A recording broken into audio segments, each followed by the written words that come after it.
In this video, we are going to talk about is it a good time to invest in real estate? So before starting this video, please like this video, and subscribe to our channel for the future updates. Despite the coronavirus pandemic, the real estate market in the United States continues to grow. According to the National Association of Realtors, NAR, total house sales in the United States increased to 6.76 million units in 2019. Representing a 22.2% increase over the previous year. That represents the highest level of yearly growth seen since 2006, just prior to the bursting of the housing bubble in 2007.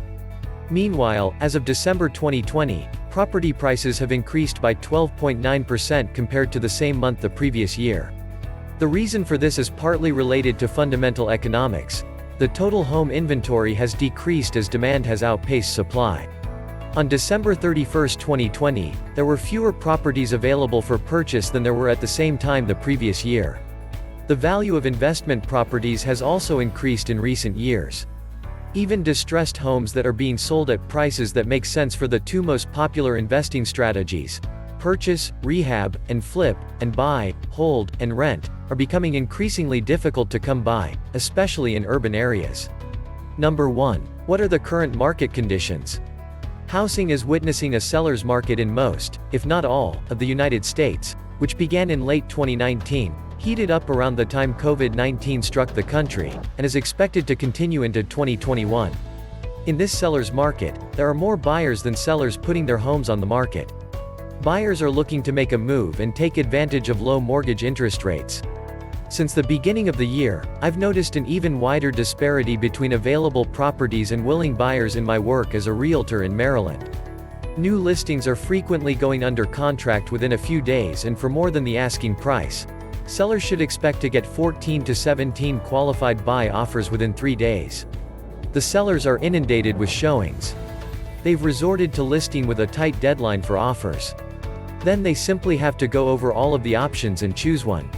Cash purchasers, as well as those with a big down payment and traditional finance approval, benefit from these market conditions because they have the option of paying beyond the listing price.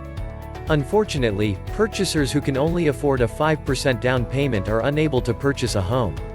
Price increases do not appear to be coming to an end anytime soon. This trend is anticipated to continue into 2021, with more purchasers forecast to enter the market. As people are looking to invest money in anything that will save them from inflation and holding dollars that lose the value every year. Number 2. Is now a good time to buy real estate? Real estate is in high demand right now, whether you are a homeowner or an investor, and the market is favorable. It's a difficult moment to make a purchase. Real estate investing and stock investing have the same characteristics. When you buy low and sell high, you can make a profit. Homes are selling for top price in the current market. In the current market environment, it is practically impossible to purchase anything for less than the current market worth. When buying or selling a home, you will almost certainly want to work with a real estate agent who has an excellent track record of success. Find a real estate agent in your region who can guide you through the home buying or selling process with directory of agents. Number 3. How do low interest rates affect real estate investors? While low mortgage interest rates are beneficial to all homebuyers, they have a greater influence on retail buyers, who intend to live in the property, than on real estate investors because they are more expensive. This is due to the fact that investors do not qualify for the lowest interest rate available to owner-occupied homebuyers.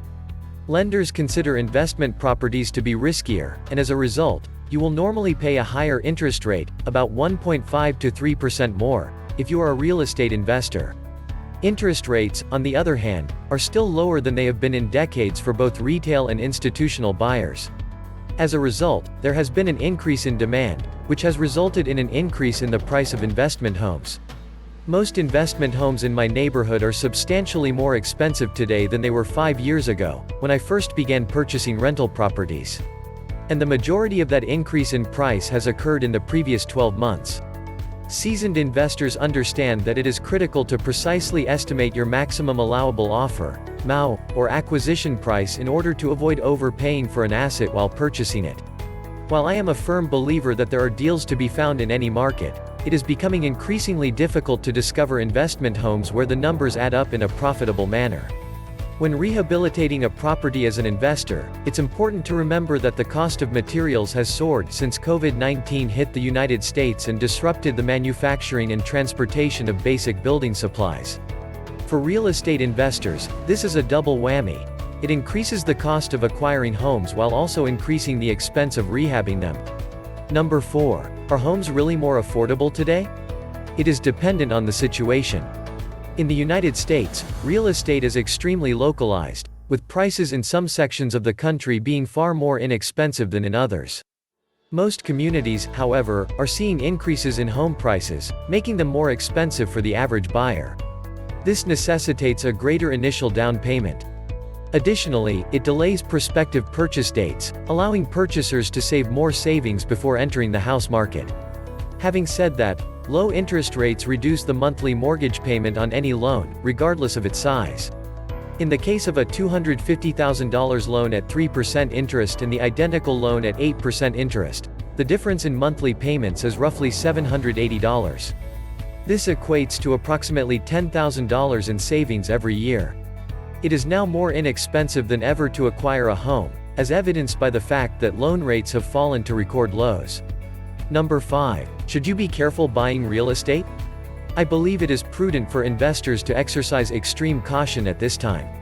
The current housing market makes finding an underpriced property to remodel and sell, or a home to buy and maintain for rental income, extremely tough. If the numbers work, though, as an investor, you should stick with them. No excuse should exist for you not to proceed with the purchase if the property and location match the parameters of your investment strategy. In reality, there is only one direction for interest rates to go: up. It is possible that purchasing today and locking in a historically low interest rate for 30 years will prove to be a very wise decision if your goal is to purchase long-term rental properties. However, you must make an informed purchase to ensure that you will be able to maintain the house. In addition, you must rent to a dependable tenant in order to cover the costs of the mortgage, taxes, and insurance each month. Number 6. Does the current housing price surge mean another bubble will burst? The primary cause of the housing bubble, and the eventual fall of the bubble less than a decade ago, was the availability of cheap credit. In turn, this resulted in an inflow of purchasers, causing demand to outstrip supply and thus driving up property prices. Unfortunately, the days of purchasing a home with a poor credit score and no down payment are over. Following the financial crisis, the federal government increased its grip on the banking industry.